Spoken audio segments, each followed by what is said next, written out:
RMC, les grandes gueules. Ce que je veux, c'est que vous alliez le faire gagner. Le monde de Macron. Vive la République, vive la France. Dans le monde de Macron, un imam, celui de Brest, Rachid El-Jay, qui a été visé par des tirs. Il a été blessé par balle. L'auteur de ces tirs a été retrouvé suicidé quelques heures plus tard. On écoute l'imam. Donc moi j'ai reçu 3 balles, une balle au niveau de la main, une balle au niveau de la cuisse et une 3e balle au niveau du mollet. Donc alhamdoulilah, ça va bien, je sors du bloc opératoire, ça va bien, alhamdoulilah. On vit cette épreuve de manière très apaisée et satisfait du destin de Dieu, alhamdoulilah. En tout cas, notre devise est qu'on ne répondra jamais à la haine par la haine, mais on répondra à la haine par la sagesse, le calme et l'intelligence. Barakallahu fikum, assalamu alaikum. Alors cet imam, il était connu pour des vidéos controversées qui notamment expliquaient aux enfants que celui qui écoute de la musique risque d'être transformé en porc, mais aussi, selon des spécialistes, il était visé par Daesh, donc il était visé par des deux côtés en quelque sorte. La personne qui l'a attaqué, semble-t-il, était un déséquilibré selon le parquet, donc il n'y avait pas de visée terroriste. Barbara Lefebvre, tu connaissais cet imam de Brest? Oui, il a changé de look, vous avez remarqué, dans les années 2014-2015, Abou Deifa, puisque c'était son nom de prêcheur, de prédicateur salafiste. Donc il avait ce look très salaf. Alors maintenant, il a rasé la barbe, il est propre sur lui. Depuis, il a eu un diplôme universitaire. Il est référent laïcité, ce monsieur. Ben oui, grâce à l'université de Rennes. Donc il faudra interpeller le ministre de l'enseignement supérieur. Mais enfin bon, on doit trouver ça formidable. Il a peut-être changé. Oui, il a une chaîne YouTube, plus de 700 000 abonnés. Alors il faut quand même aller écouter ses prêches parce que c'est très drôle la façon dont il est tout polissé maintenant. Effectivement, il avait aussi dit que si la femme sort sans honneur dans la rue, il faut pas s'étonner que les hommes abusent d'elle. Donc non, il est formidable, mais maintenant effectivement il a quand même été visé par plusieurs tirs. Enfin, on lui a tiré dessus. Oui, mais enfin pour l'instant on n'est pas tellement au fait de cette enquête. On va voir ce que dit cette enquête. Parce que quand même la personne qui les a visés a été, s'est suicidée apparemment. Une balle dans la tête, oui. Voilà. On ne connaît pas du tout ses motivations. En l'occurrence, vraiment, ce personnage est très intéressant parce qu'il illustre très bien la capacité de dissimulation des frères musulmans et de cet islam salafiste.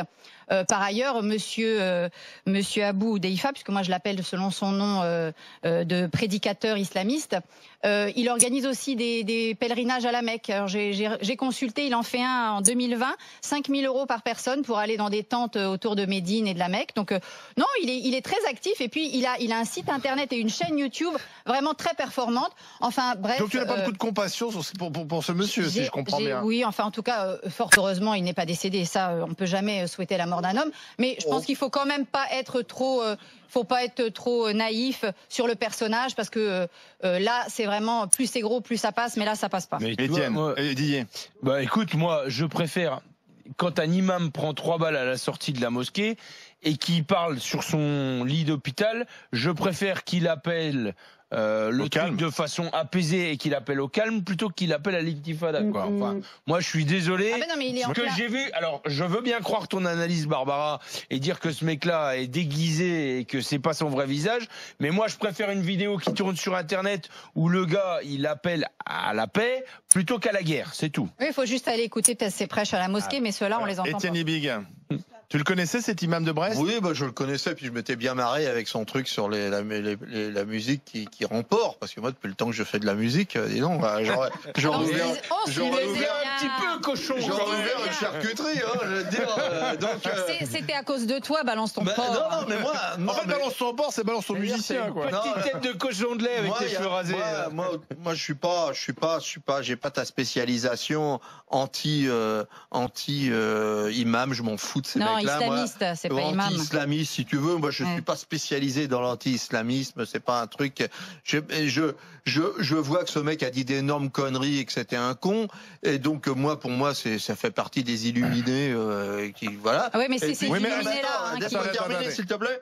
Et je vois que là, le mec il a peut-être évolué, ça arrive dans toutes les religions, que des gens ils disent des conneries puis qu'ils évoluent, et que là effectivement il a plutôt appelé au calme plutôt qu'à appeler à la vengeance.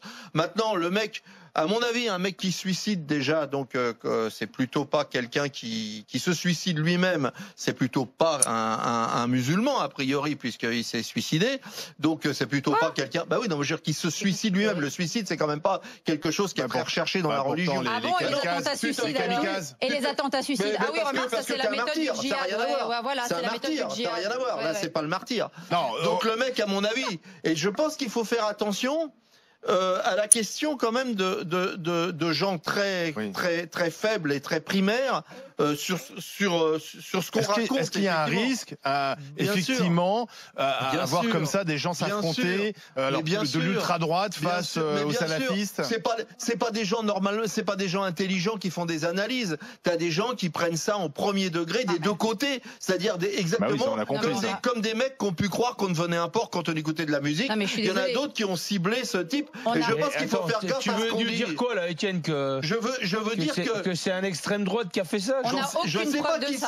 Je sais pas qui c'est. L'enquête le dira. L'enquête le dira si elle le dit. Mais en tout cas, il avait pris rendez-vous pour se convertir à la mosquée. C'était peut-être un piège pour attirer Rachid El Jay. Ce qui est certain, c'est qu'il faut faire attention quand même à l'appel à la haine en général. Et donc c'est bien que lui, il est plutôt pas appelé à la haine. En règle générale, les appels à la haine, c'est un peu dans l'autre sens. Et les victimes, pour l'instant, plus de 250 morts, c'est par des djihadistes. Quand je lis Twitter, les appels à la haine, c'est dans les deux sens. Oui, mais enfin le côté des attentats, pour l'instant. Oui, bien sûr. Non, mais on est d'accord. J'ai oublié de préciser quelque chose tout à l'heure, c'est intéressant quand même pour ceux qui éventuellement voudraient faire le Hajj avec monsieur. Il accepte les chèques vacances pour les 5 000 euros. Je pense qu'il n'est pas tout seul dans ce cas-là. C'est une vaste exploitation commerciale, c'est archi dénoncé. C'est un business.